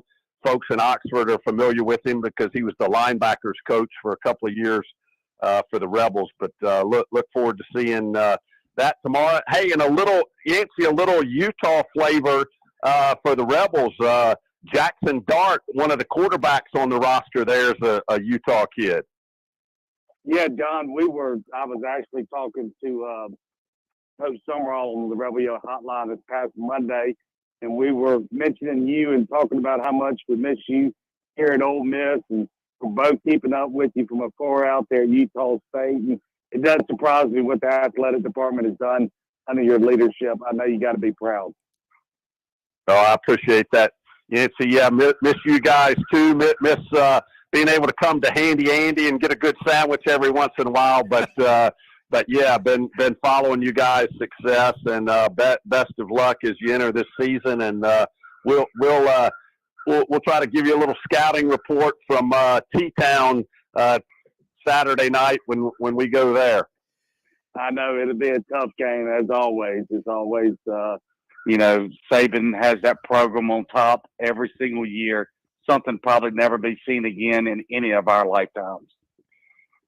Yeah, no question. Well, guys, I'll let you guys let Yancy hit it out of the park, but I greatly appreciate visiting with y'all, and look forward to doing it again sometime soon. Oh, yeah, absolutely. John Hartwell, we really appreciate it. Have a great little time down there on the coast, and good luck Saturday, and thanks again. Appreciate it, guys. Take care. All right, you too. Talk soon, John.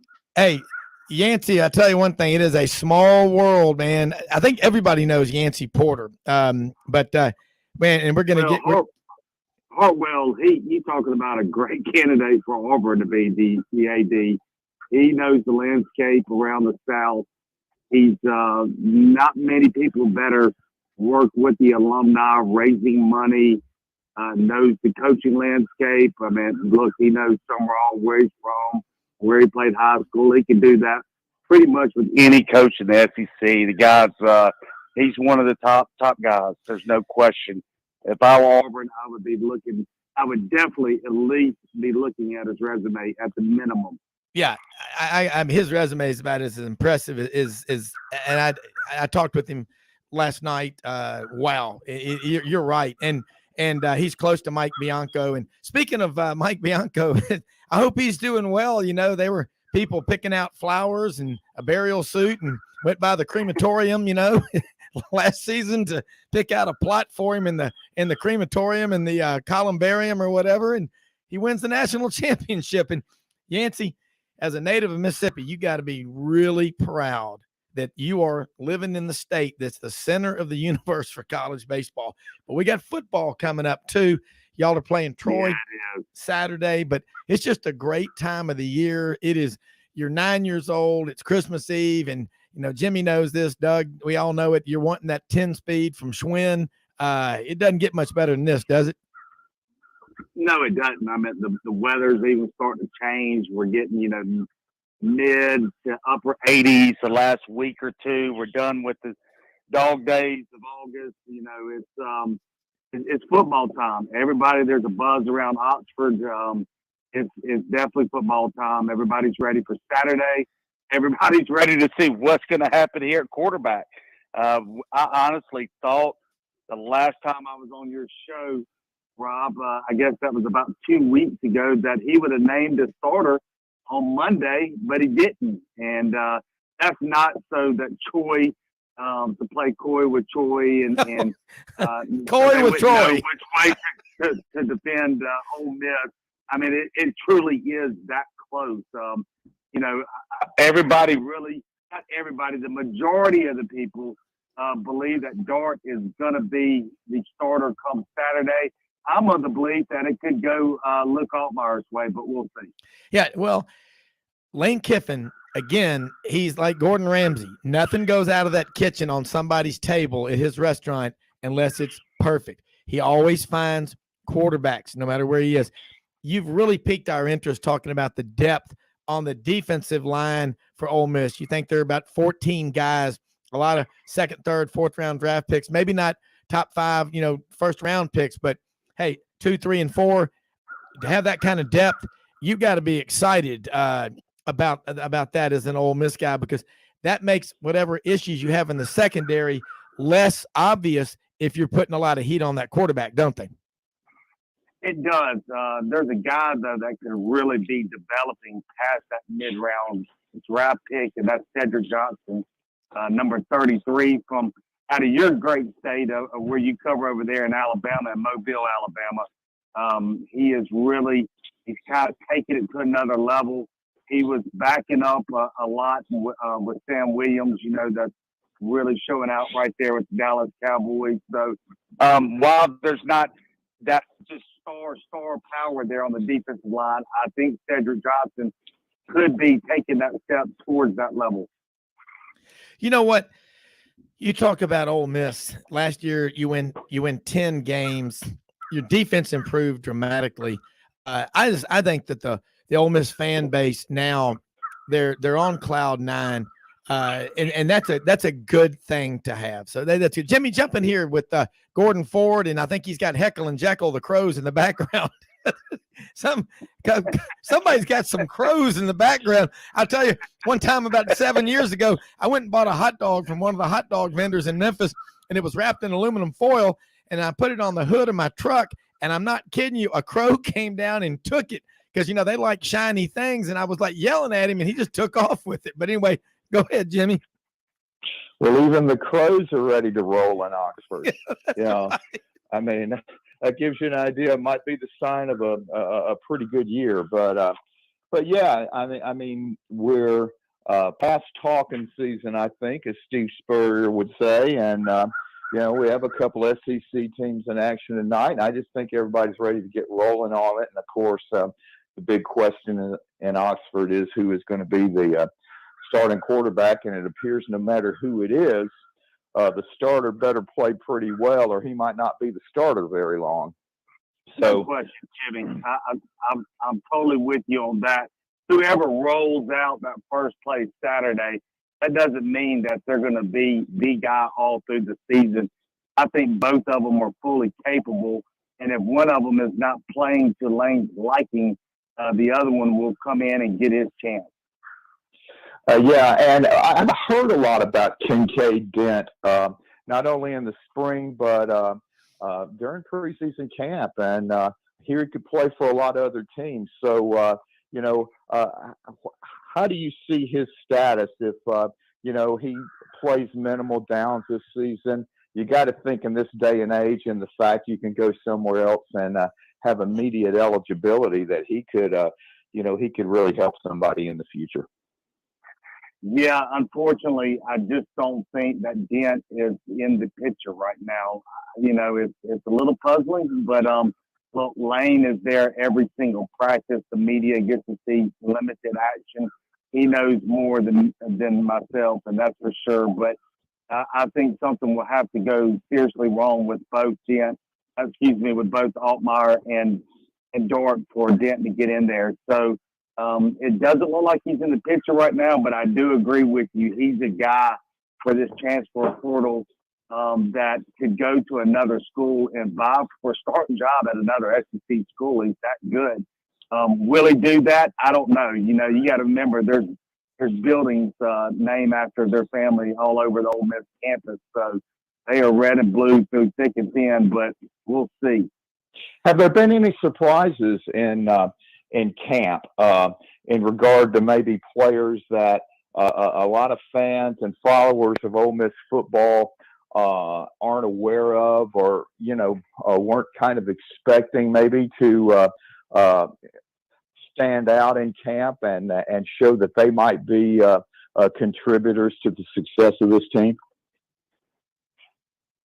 Yeah, I think first, when you're looking at kind of like the surprise guys, as you like to call them, you have to look at Austin Keys. This is a guy that is from Summerall, Mississippi, right outside of Hattiesburg, where I grew up from, one of the burgs that I'm from. But Austin is a guy, he's about a 250-pound linebacker that He had it dinged up last year, and then all season he had a knee issue. He didn't get to go through spring practice, and he's really he's taken the starting job.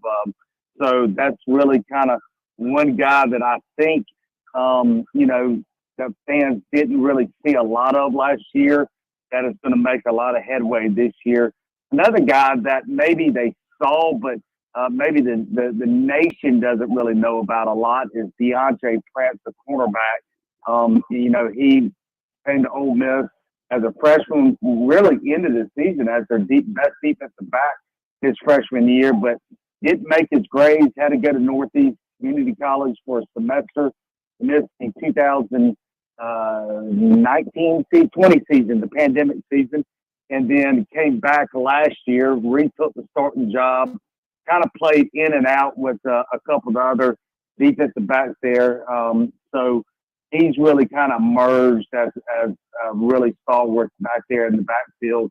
And then really one more I think Ole Miss fans are familiar with, but I think this guy's going to have a breakout season and work himself really up into the draft, maybe into that second, third round category. And that's A.J. Finley, another kid from Alabama that was under-recruited from the Mobile area like Cedric Johnson. And Finley's a safety here at Ole Miss, and I think he's going to have an outstanding year. Yeah, Yancy, Ole Miss, the thing about them last year, that 10-2, the losses, the analytics being what they are, Lane Kiffin was very aggressive, but still, it paid off. I mean, I think he went for it on fourth down 49 times last year. That's the most ever by a coach in college football history. I believe that was a fact. Someone brought that up at SEC Media Days. Let's talk about the Ole Miss running backs, particularly transfer portal guy from Houston North Shore, Zach Evans. Went to TCU, first 5-star in school history. Now he's a Rebel. How's he looking? He's looking really good right now. They just kind of hit him, actually, from the media. The whole time he was here at all the scrimmages, he would get 1 carry, 2 carries. I think the most carries he got in front of our eyes, in front of the media, was 3 carries about 3 Saturdays ago. But my little birdie from the inside view over there said this last scrimmage this past Saturday, they let him kind of go all out, and he was just running people over, running by people. He is ready to rock and roll from what I'm hearing. Well, in the SEC, I mean, last year you had Parrish, and he was big, Connor, and Jerry and Ely, and you had some really good backs and change the pace backs and all like that. How do you rank this overall group this year versus last couple of years? Well, I mean, I'll have to do that after I actually see them on the field against SEC competition, right? Connor's carrying balls for the Jags right now. Parrish transferred to Miami. And then Ely just got cut by Kansas City after he injured a leg, and I think it was an ankle, and didn't even get a rush during his stay over there at Kansas City.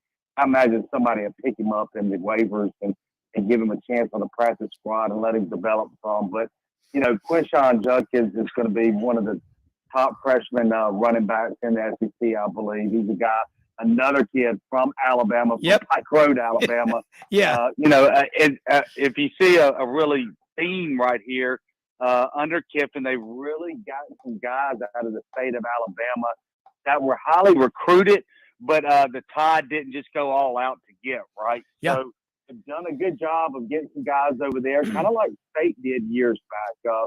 So Quinshon is a guy that kind of is that Snoop-like ball carrier, really pushes the pile, very physical runner. And then, you got the speed back that's very similar to Ely and Bentley that transferred from SMU. And then you kind of got, Zach Evans is a mixture of it all, right? He's got the speed and the power. As I'm not going to say who inside the camp, but I was told that they didn't expect him to be at Ole Miss for 1 year. He'll be a first-round pick this year. So, potentially they could be better on paper, but we'll have to see it to believe it. Jimmy, we got time for one more quick question. We got about 2 minutes left. Yeah, Yancy, just the vibe you're getting from what you've seen and just sources inside the building. What do you foresee on Saturday? Do you see an Ole Miss team that's just going to come out of the gate guns a-blazing, or they're just going to be kind of focused, not being over anxious about trying to score on the first play or anything like that, and just trying to just settle down and just play solid football, especially on the defensive end where it appears they just have more weapons than they've had in recent memory? Yeah, that's hard to say. I think Troy, Jimmy, is going to be really, really solid team. John Summerall, as Hartwell, the AD over there at Utah State, was saying, he's one of the rising stars in the coaching race. I think Summerall is going to have this team playing with their hair on fire. I don't think it's going to be enough. I don't expect it to be close in the fourth quarter by any means. But I think they're going to, it's not going to be just a walk in the park. I think really, if Ole Miss can get up to a comfortable lead, they're really going to be trying to figure out what works, what packages work best with what quarterbacks, right? It's going to still be a trial by error. So the final score, I don't know, but I do know this. I think that there is a confidence inside the camp that things are going even better than they predicted when they signed this batch of transfers. They've really been able to mesh everybody together. There is a very, very quiet confidence that it's going to be a really good season for the Ole Miss Rebels. Yancy, we've run out of time, unfortunately. We got to get you back on with more time again here very soon. But this has been the Gateway Tire and Service Center. We go the distance for our customers in the communities where we do business. Ole Miss Rebel Report with Yancy Porter. Hey, folks, we'll be back tomorrow. Sidelines.live Monday through Saturday. Check us out. Kicks 96.3, Alexander City, Lake Martin. Go out and help somebody with the expectation to get nothing in return. Most often, we'll see the face of Christ in the least among us. We live in the greatest country in the world, people. God bless America. We're out of here. We'll see you tomorrow.